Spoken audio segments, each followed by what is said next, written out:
Okay, so if you're that person that can't reach your toes and you've always thought that it's the tightness of your hamstrings that's kept you from getting there, and you've stretched those hamstrings and you still can't get there, this video is for you.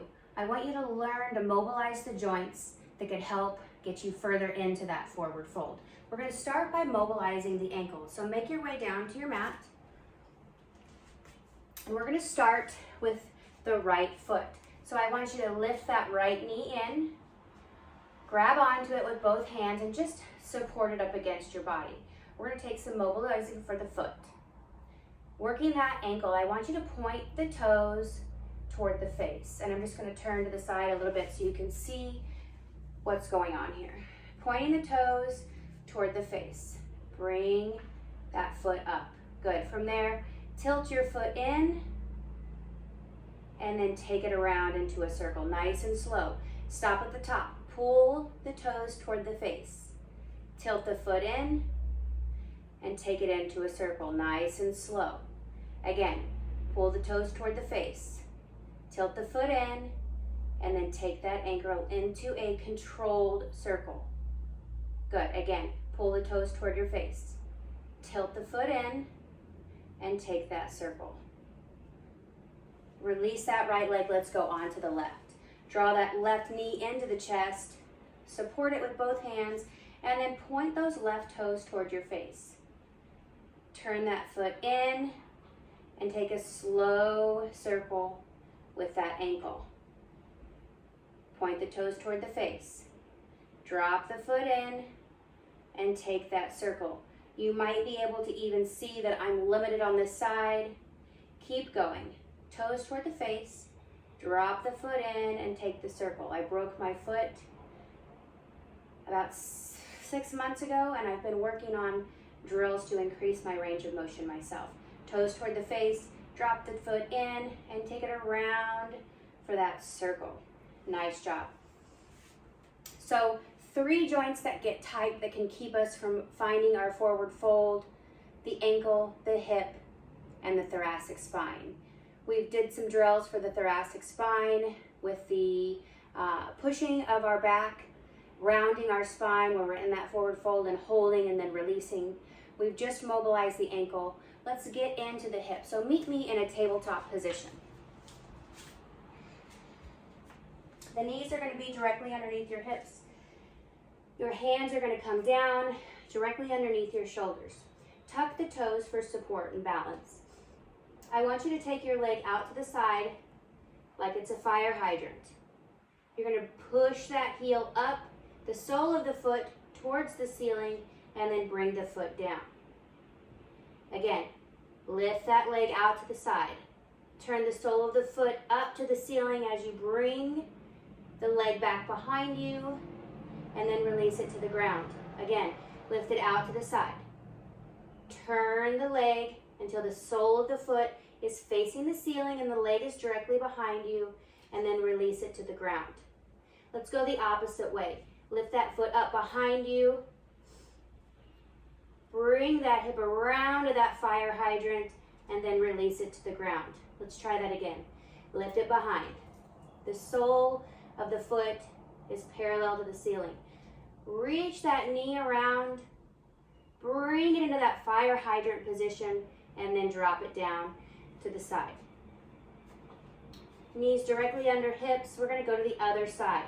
Take that right leg out into a fire hydrant position. Bring it around. The sole of the foot comes parallel to the ceiling, and then bring that knee in and drop it to the ground. Again, fire hydrant. Rotate that hip, bringing the sole of the foot towards the ceiling, and then drop that knee nice and slow. One more time. Fire hydrant. Bring it around. The sole of the foot is facing the ceiling, and then you're going to drop it nice and slow. Let's go the opposite direction now. Lift that foot up toward the ceiling. Bring that hip and that knee around into that fire hydrant position, and then back to its start. Lift it up behind you. Swing it around nice and slow to that fire hydrant, and then drop it down. One more time. Lift behind. Swing it around, find the fire hydrant, and then release. Good. Untuck the toes, walk the hands forward, and take a child's pose.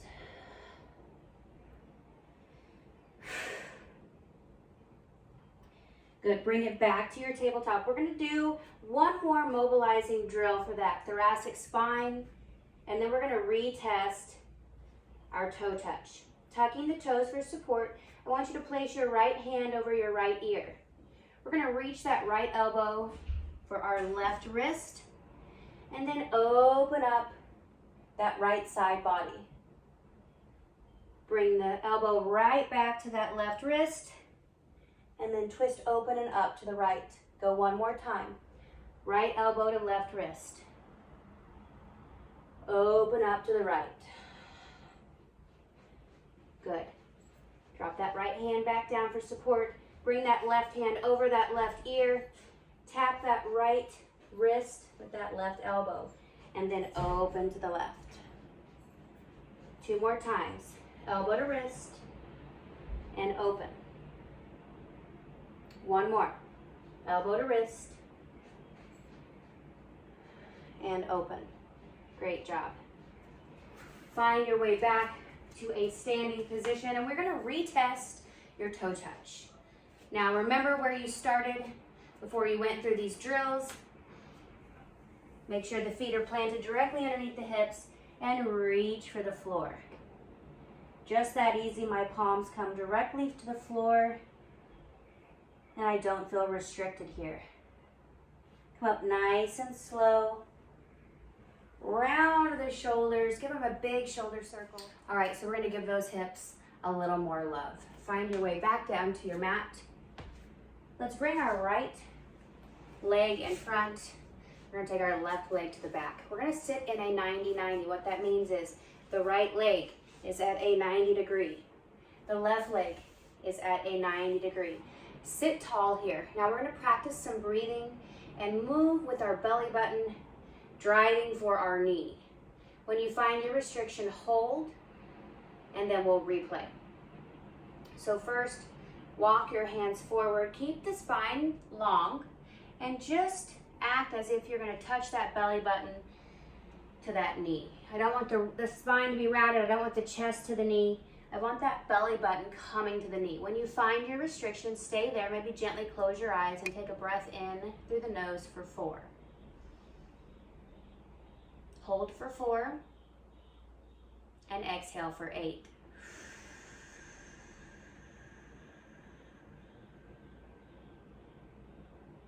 See if you can walk your hands out one more time. Gentle breath in for 4 through the nose. Hold for 4. And exhale for 8.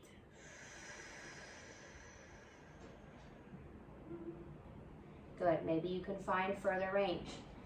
Breathe in for 4. Hold for 4. And exhale for 8.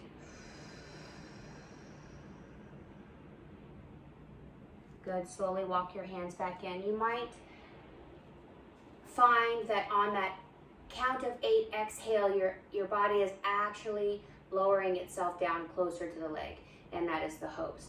Now I want to work on a little bit of internal and external rotation with our hips to really get that hip mobilizing going on. So I want you to maybe put your hands down on the ground for support, and I want you to think about pushing that knee all the way into the ground. We're going to go for 10. So push it in. Push, push, push, push, push, push.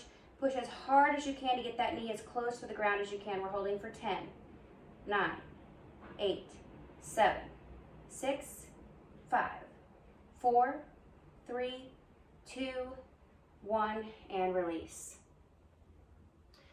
Now we're going to move into the ankle and the foot.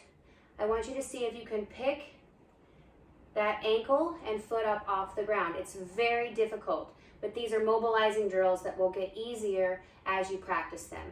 So brace yourself with your hands onto the ground and see if you can lift that foot up, holding for 10, 9, 8, 7, 6, 5, 4, 3, 2, 1, and release. Very difficult. Nice work. You want to do that for 3 rounds. Coming forward, walking the hands forward, practicing your breaths, coming back up, pressing that knee into the mat, and then lifting that ankle and foot off of the ground. Now, we're going to move to the back leg. Again, I want you to drive that knee into the ground as hard as you can, bringing your hands to the ground for support for 10, 9, 8, 7, 6, 5, 4, 3, 2, 1, and release. Good. We're going to lift that back foot and ankle off the ground for 10, 9, 8, 7, 6, 5, 4, 3, 2, 1. And you're going to feel that right in the front of your hip. Good. Bring the legs out in front. Give them a little shake. And let's move to the other side. Left leg comes in front.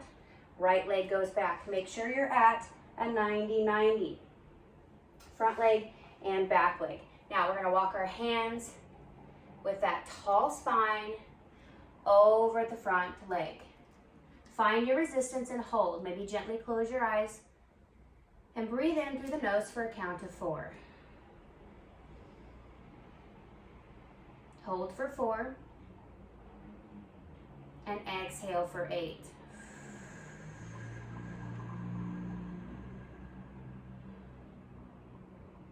Walk the hands a little bit more forward. Take the inhale through the nose for 4.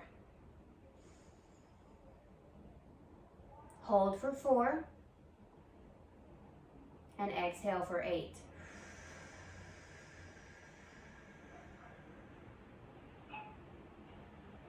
Walk the hands more forward. Breathe in for 4. Hold for 4. 2, 1, and exhale for 8.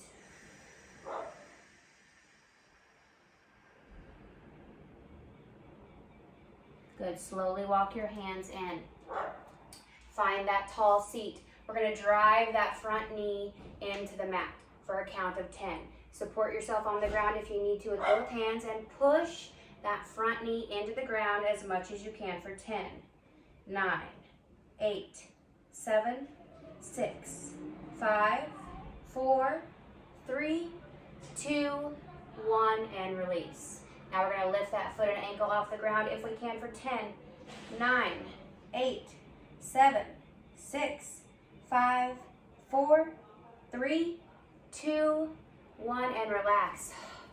You'll notice that that knee wants to come up off the ground. That's because I'm extremely tight in my joints on my left side because of my prior injury.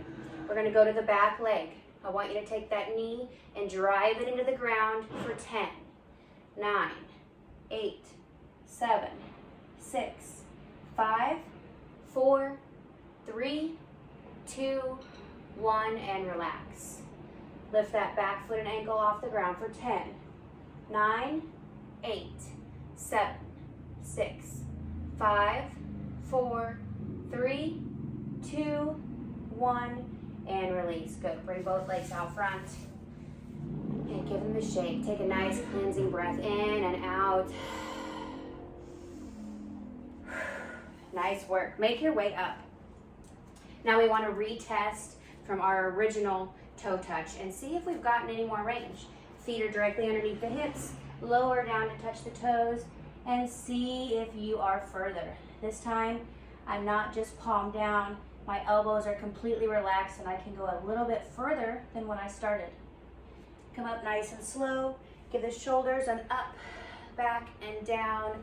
Nice roll. Great work today. Again, as always, give these mobility drills a try. The more you practice, the better you get, the more range of motion you're gonna have.